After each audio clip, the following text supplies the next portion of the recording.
lot. No, you look Krishna Yada.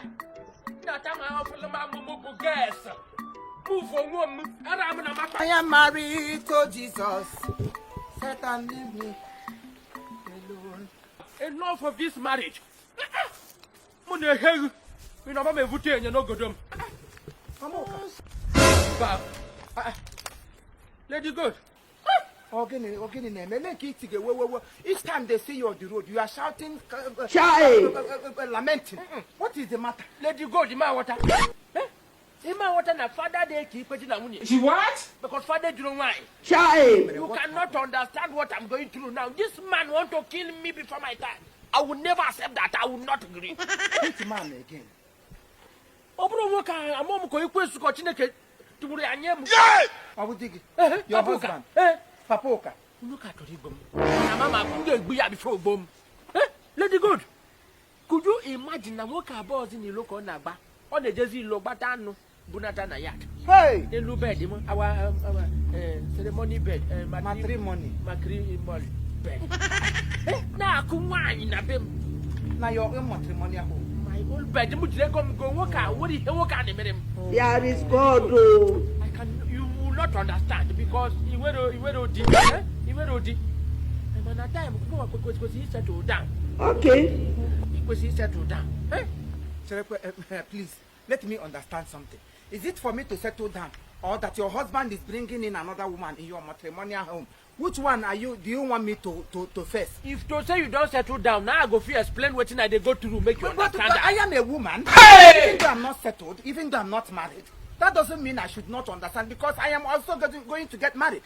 When I get married, from the experience I gather from you, I will take it to my home and then build my own home. I am learning.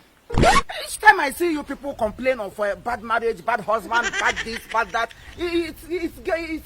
I'm finding it making me sick. Why would married ones trying to fight every young man? But I cannot know. I say, you know, marriage is a scam. And you're not getting married. Oh my God! Sorry. Oh, don't worry. That is how we do it. Oh, Tanisha, make human hair. You shall wish him 78,000 naira UK. So once he met to make him room, make you your time go na go. She what? So many young people now are discouraged because of the way you, the married ones, complain of bad marriage, bad husband, bad this, bad that. We are looking after you people. Anyway, say you tiger look only no teach ya bapata, only no one nature we are popular. And it's making the unmarried ones to still remain single. In fact, it's one of the things that are discouraging me. So many men are lining up. The other time, the president of Igbo State was asking after my hand. I rejected. Forget this thing. Lady Good. Once some pacotrego na. Chineke onye mere maru nwo nke azu. O ga-emekwa mebete ego ron ki. Iru aga azaga ha abakara iru agbota. You know going to 70 something. Will I keep myself like that? I dress to kill. I said it earlier this year. That's why they go, they kill. Moving trade. Anybody who refuses to move with me, then I drop the person and move. She what? You people that are married should help us. Marriage is not a bed of roses. We know it. I've been hearing it. My mother lived with my father till my father died, and my mother is still living. There is no one day my mother said, I am leaving or I want to quit. But my father was also doing one or two. Your father was a good man. Okay, I'm happy. I just pray, may God not give you that kind of husband. If you go even marry, because from the look of things, he was eating and KDB and I baptized and I do T Junction. Now, give me a minute.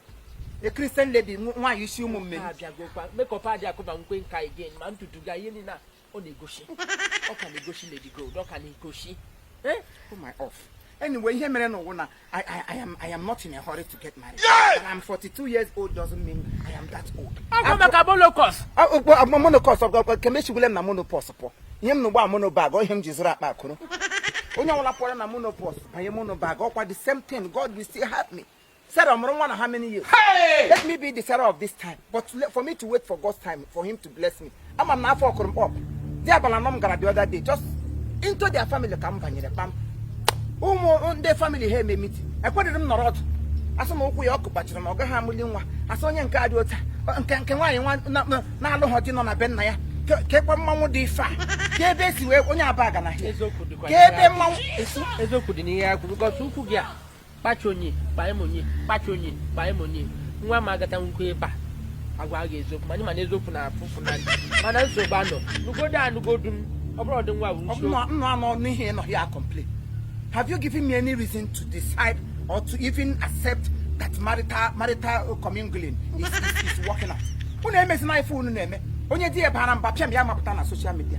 Marriage is not a bed of roses and it's not a place whereby people should enter and begin to complain. If you know you will complain, don't even venture into it. You will not understand because you are not married. Just like as I said, Reverend Father no dey settle marriage case because he no get experience. Eh? Come go nego ya bi show mana ya na ata no. Awo che she me ya me ko mo for the game me ya off swag ya. I ga na eme ya otia ya nwere na azu ya ogo dey isi. Isi wa no. You know papa give me like this. Give me ko tell tender money give me haircut. Cut ga she ga anya. Give me haircut. Come there na Johnson. Come wait till die nan tori bu my load from this man's house. Before I die before my time. The people will apwa. There is God. Love is a love. I'm done. Please don't be offended. I think you are leaving. Can I come in and then finish up the marriage for you? Hey! I'm not sure I can get rid of her. Come she now. Divorce you or widow. I won't wine. What teenage? As a more teacher, If you are maka park, you what I won't even go near college. You didn't go near Dandako. You didn't do.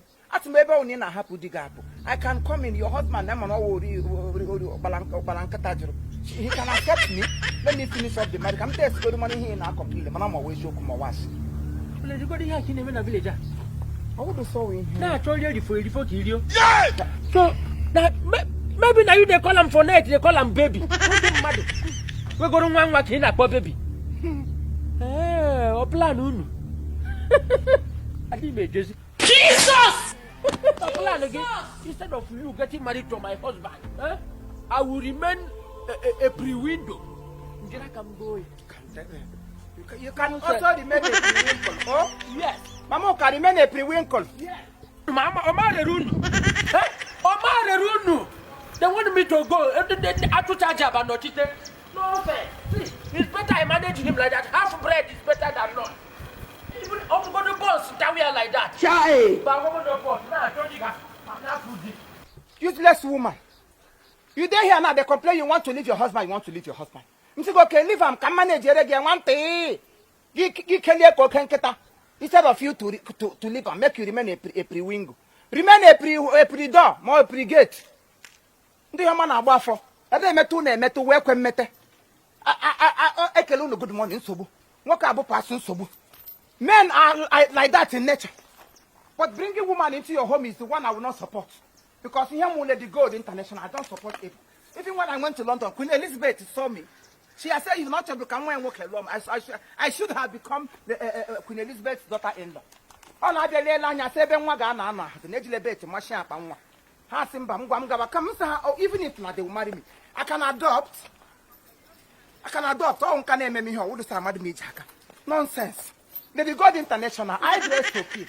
Oh, yeah, Lady God, I want to 1 hour.